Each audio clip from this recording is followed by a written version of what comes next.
कार्यक्रम के प्रायोजक हैं जेटिको बनियान, त्वचा के लिए पूरी तरह से सुरक्षित, एंटी बैक्टीरियल। बावर्ची खिलाइए, सबको रिझाइए। बावर्ची।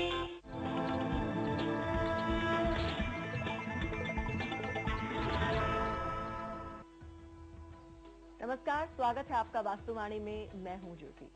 आज हम आपके लाए हैं एक ऐसा एपिसोड जिसमें आप जान सकते हैं कि अगर आपके जीवन में कोई विपत्ति आ रही है तो कैसे उसे दूर करें।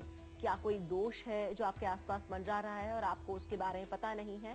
साथ ही इन विपत्तियों की वजह से आप बेहद परेशान हैं, लेकिन आपके पास आपकी कुंडली नहीं है कि आप कैसे जाने उन दिक्कतों को कि आखिर कौन से ग्रह की वजह से आपके जीवन में ये परेशानियां बनी हुई हैं। तो परेशान मत होइए, क्योंकि कुंडली आपके पास है। ये कुंडली है आपके हाथ में। जी हाँ, आज हम आपको बताएंगे वास्तुवाणी में कि कैसे आप अपने हाथ की रेखाओं से ही जान सकते हैं अपनी कुंडली को, और ये जान सकते हैं कि कौन सा ग्रह इस वक्त ठीक नहीं है जिसकी वजह से आपके जीवन में आ रही हैं विपत्तियां। साथ ही साथ हम उन उपायों पर भी बात करेंगे कि कैसे आप संबंधित ग्रह को ठीक करने के उपाय कर सकते हैं। ये सब कुछ आपके हाथ की लकीरों में ही समाया हुआ है। और इस पर चर्चा करने के लिए हमारे साथ हमेशा की तरह मौजूद है स्टूडियो में अंतर्राष्ट्रीय ख्याति प्राप्त वास्तुविद एवं ज्योतिषविद सर्वांग जी। सर्वांग जी, बहुत बहुत स्वागत है आपका। नमस्कार दर्शकों। तो सर्वांग जी, आज हम बात करेंगे कि हाथ में कैसे ढूंढें अपनी कुंडली को और कैसे जान पाएं कि कौन सा ग्रह ठीक है कौन सा नहीं, क्योंकि अक्सर ऐसा होता है, तमाम प्रश्न आते हैं हमारे पास, तमाम लोग इच्छुक होते हैं जानने के कि उनके जीवन में क्या कुछ चल रहा है, लेकिन कुंडली उनके पास नहीं होती है।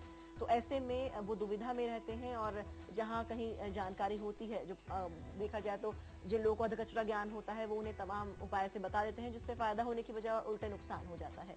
तो आम आदमी जिसके पास कुंडली नहीं है लेकिन विपत्तियों से घिरा हुआ है, कुछ दिक्कतें आ रही हैं, तो ये कहा जाता है कि आपके हाथ में ही आपका पूरा व्यक्तित्व, आपकी कुंडली समाई हुई है। तो यही जानना चाहिए कैसे हाथ में कुंडली समाई हुई है और कैसे पहचाने अपने हाथ से ही, अपने हाथ की लकीरों से अपने व्यक्तित्व को और जीवन में आने वाली खुशियों और परेशानियों को। जैसे मैं हमेशा कहता हूं कि ये पूरी सृष्टि, ये पूरी कायनात ग्रहों के अधीन है। ग्रह ही सब कुछ है। ग्रह आपको देते हैं और ग्रह लेते हैं। समस्याओं की जड़ हम ग्रहों के अंतर्गत ही ढूंढ सकते हैं और उनका निराकरण भी ग्रहों से ही ढूंढ सकते हैं। चाहे वो वास्तु हो, उसमें हर दिशा का कोई ना कोई ग्रह ही अधिपति होता है, स्वामी होता है। चाहे वो न्यूमरोलॉजी हो, उसमें भी 1 से लेकर 9 तक के अंक, 1 से लेकर 9 तक के ग्रहों को रिप्रेजेंट करते हैं, सूर्य से लेकर राहु केतु जो भी हैं। उसी तरह से कुंडली में भी हम ग्रहों को ही देखते हैं, 12 भाव और 9 ग्रह, और उसकी एक गणित बनती है नवांश 108। वही हाथ में है, वही हाथ में आपके 9 ग्रह और 12 भाव और ये अलग अलग लकीरें हाथ की आपको सब कुछ बताने में समर्थ हैं।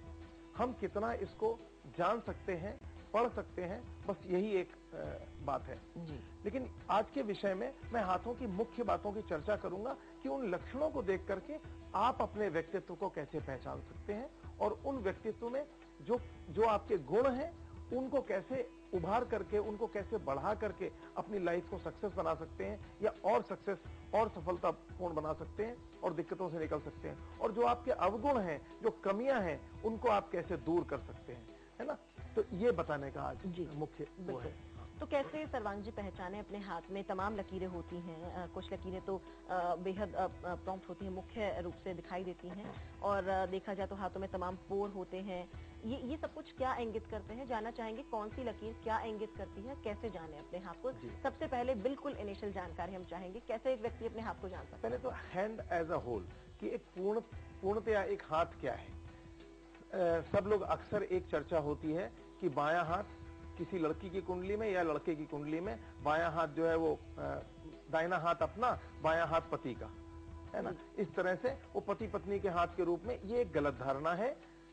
आपका बायां हाथ आपके पूर्व जन्म से जो आप लेकर के आए हो उसका है, और जो कर्म का हाथ है वो आप उसमें किस तरह के चेंजेस, तो वो जो चेंजेस ज्यादा हैं वो कर्म के हाथ में दिखाई देते हैं। दोनों ही हाथों की स्टडी एक साथ समान रूप से करनी अनिवार्य होती है।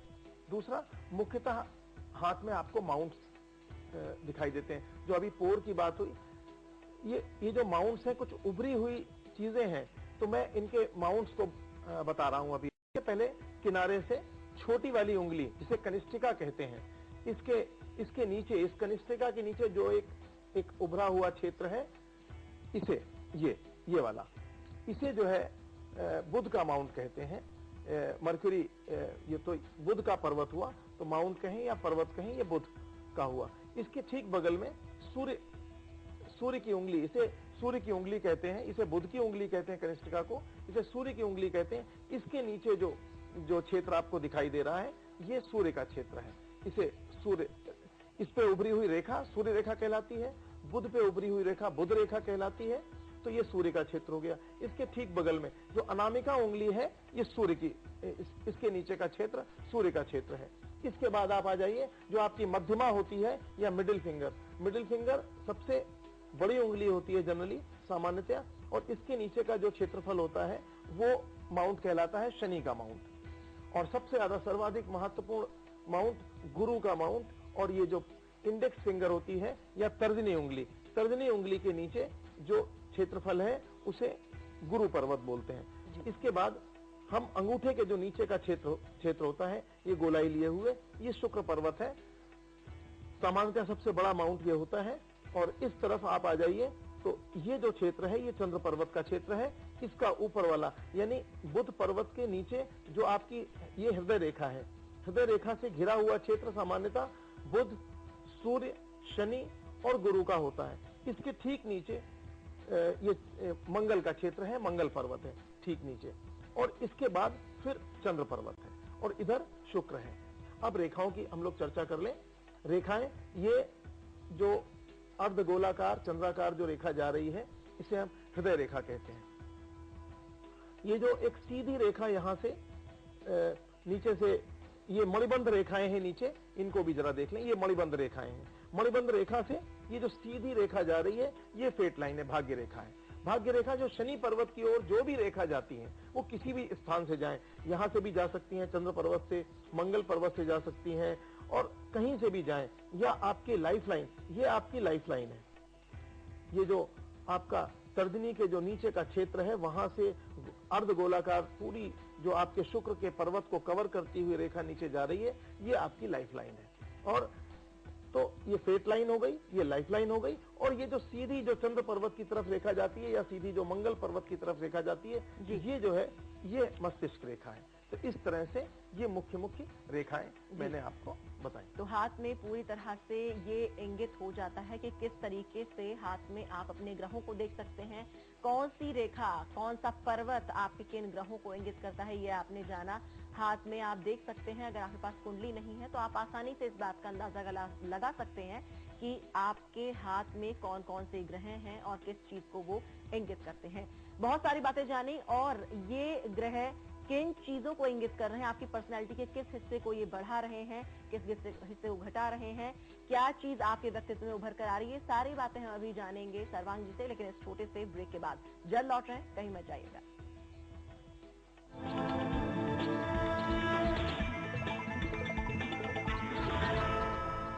पेश है डेन डिजिटल केबल और डीटीएच का मुकाबला। ये है डीटीएच की पिक्चर क्वालिटी एकदम साफ, और ये है डेन डिजिटल केबल की पिक्चर क्वालिटी, ये भी एकदम साफ। और ये क्या, डेन डिजिटल केबल के साथ पैसों की बचत भी। नतीजा बिल्कुल clear, Den is the winner. Den digital cable, देखे जरा। हम हैं उधर, लाखों निगाहें हैं जिधर। आपकी आउटडोर एडवर्टाइजिंग की हर जरूरत का समाधान, देश के 10 बड़े राज्यों में पहुंच। Sigma treat wing, C165 Faizabad road, Indira Nagar, Lucknow 226016। Phone करें या मेल करें।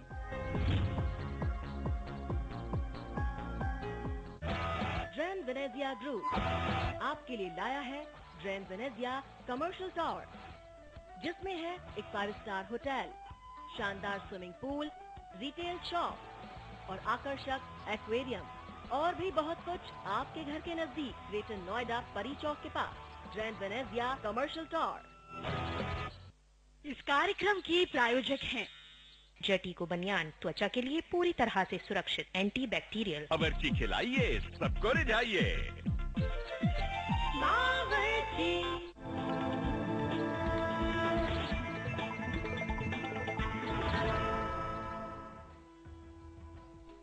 स्वागत है ब्रेक के बाद। और वास्तुवाणी में आज हम बात कर रहे हैं कैसे आप जाने अपने हाथ को, और अपने हाथ के द्वारा कैसे आप अपने व्यक्तित्व को और आपके जीवन में आ रही समस्याओं को जानें और उन्हें दूर करें।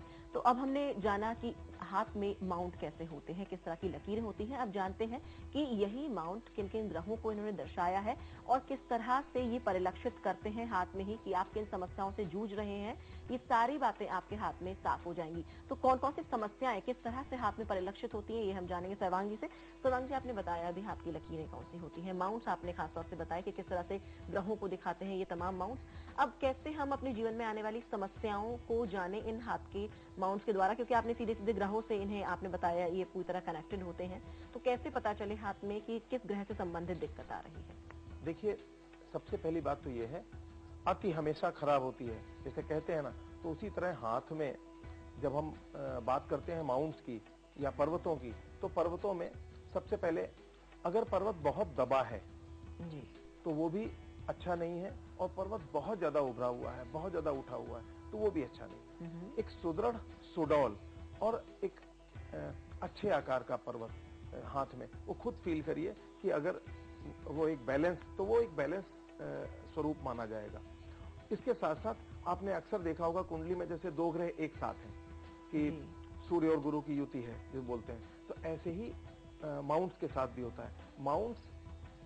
माउंट्स अपने में पूरा उभरा हुआ हो सकता है या डाइवर्टेड हो सकता है, जैसे गुरु का पर्वत शनि के पर्वत के साथ मिला हुआ हो सकता है। जी सर्वांग जी, हम चाहेंगे आप इसे हाथ में, अपने हाथ में जिस तरह से आपने माउंट बताया, हमें समझाकर बताएं किस तरह से डाइवर्टेड होते हैं ये। जैसे मान लीजिए, जैसे ये गुरु का पर्वत है, ये शनि का पर्वत है, तो एक तो गुरु का पर्वत पूरा सुडौल और ऐसे उठा हुआ हो सकता है जी। और एक चीज और भी है, इसके बीच में बहुत फाइन त्वचा रेखाएं होती हैं, जिसे एपेक्स बोलते हैं। तो ये अगर त्वचा रेखाओं का मिलन बिंदु अगर इस केंद्र में है, तो जनरली आपका गुरु उच्च का हुआ, या गुरु 4 जो घर होते हैं, पहला, चौथा, 7वां और 10वां, तो कुंडली में केंद्र में, और या अपनी स्वराशि का गुरु या उच्च का गुरु पाया जाएगा, माना जाएगा। आपने बताया कि गुरु के बारे में, अगर गुरु उच्च का है और ये लक्षण अगर हाथ में दिखता है, तो उस व्यक्ति का व्यक्तित्व किस तरह का होगा, कैसा व्यक्ति होगा वो? सीधी सी बात है, अगर गुरु उच्च का है तो गुरु के बारे में ये कहा जाता है अक्सर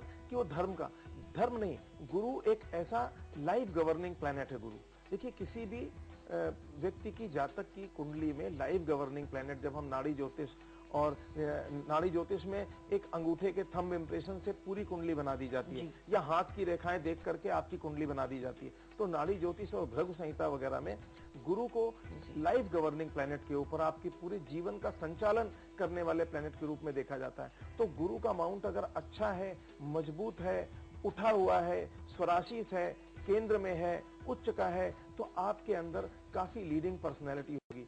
आप जिस भी कार्य क्षेत्र में होंगे, किसी भी कार्य क्षेत्र में, तो वहां पे आपकी लीडरशिप होगी, आपके अंदर कमाल की नेतृत्व क्षमता होगी, चीजों को पहचानने का आपका गुण बहुत अच्छा होगा। सर्वांग जी बताएं किस तरह से माउंट ये उठे हुए होते हैं और किस तरह से ये कौन सा माउंट किस तरह से किसे गवर्न करेगा?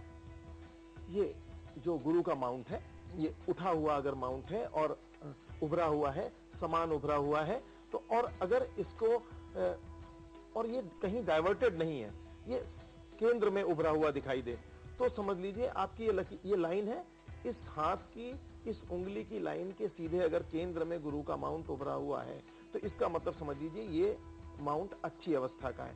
यही माउंट अगर थोड़ा सा डाइवर्ट होकर शनि की तरफ, एक हो सकता है कि शनि और गुरु का माउंट एक साथ हो जाए जी, ऐसी अवस्था में समझ लीजिए कि आपकी कुंडली में शनि और गुरु की युति हो गई, शनि और गुरु एक ही घर में।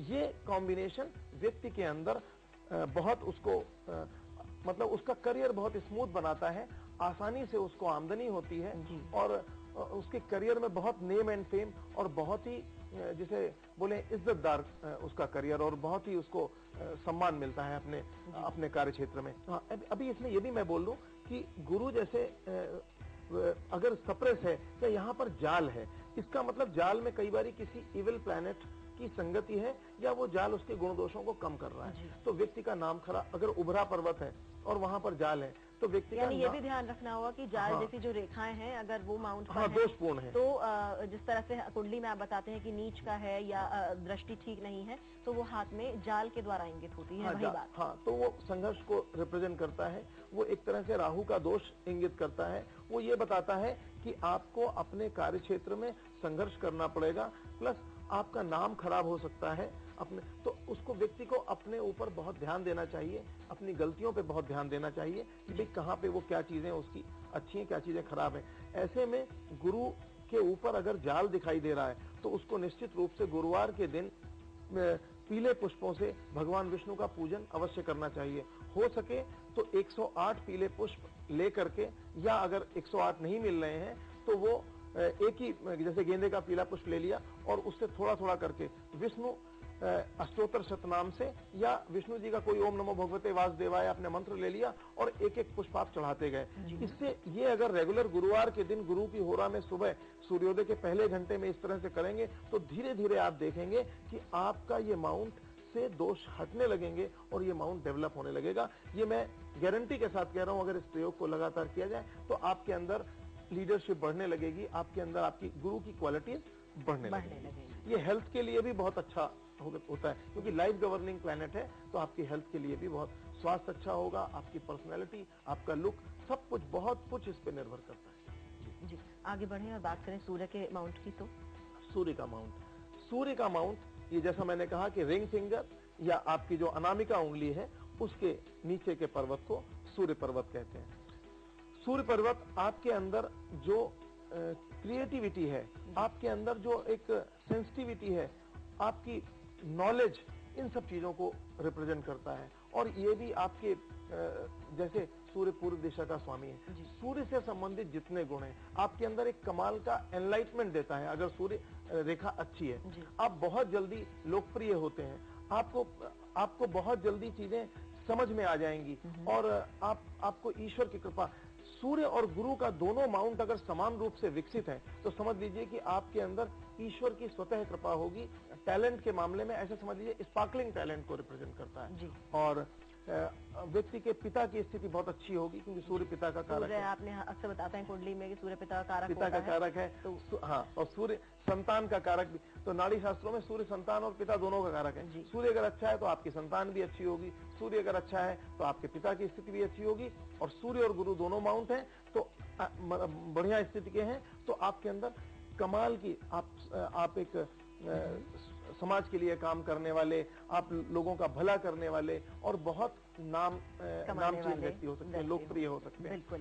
तो ये तमाम जो माउंट्स हैं ये हाथ में आपकी पूरी कुंडली को, आपके पूरे व्यक्तित्व को बाहर निकाल कर रख देते हैं। बस ये जरूरी है कि आप इन बातों को पहचानें और किस तरीके से आप इन चीजों को पहचान कर उनके उपाय भी सही तरीके से करें और अपने व्यक्तित्व में 4 चांद आप लगा सकते हैं अगर आप जान लेते हैं अपने हाथ में छुपी अपनी कुंडली के बारे में। और बहुत सारी बातें भी जानेंगे हम हाथ के बारे में, कैसे निकालें अपनी कुंडली को अपने हाथ में से, लेकिन इस छोटे से ब्रेक के बाद जल्द लौटेंगे।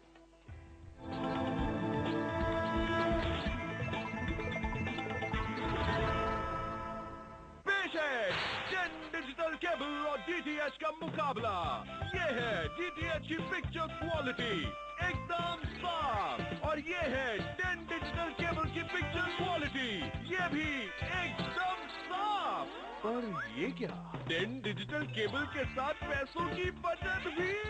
नतीजा बिल्कुल clear, Zen is the winner. Zen digital cable, देखे जरा। एक शब्द जिससे जुड़ी है जिंदगी, 3 पहरेदार जो चलाते हैं हर किरदार, एक आवाज जो तय करती है नियति, एक घड़ी जिससे बनती है हर खबर। फिर चाहे सियासत हो, मनोरंजन हो, खेल हो या खबर हो क्राइम की, हर खबर मोहताज है टाइम की। News time 24/7 still has a lot to prove. It's a young man's game.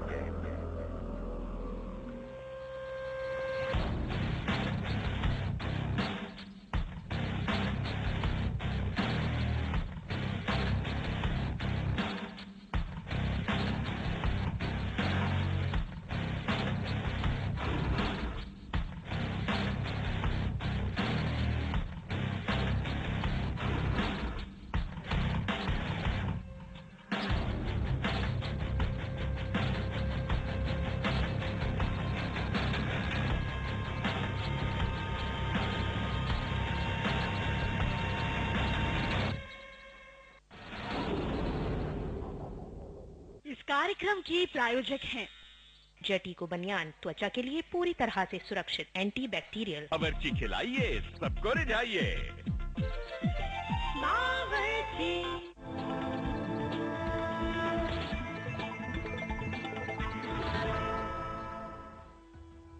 स्वागत है ब्रेक के बाद और आज हम बात कर रहे हैं कैसे पहचाने आप अपनी कुंडली को, अपने व्यक्तित्व को अपने ही हाथ में। चर्चा को आगे बढ़ाते हैं। सर्वांग जी, आपने हमें बताया कि किस तरह से माउंट ग्रहों को रिप्रेजेंट करते हैं।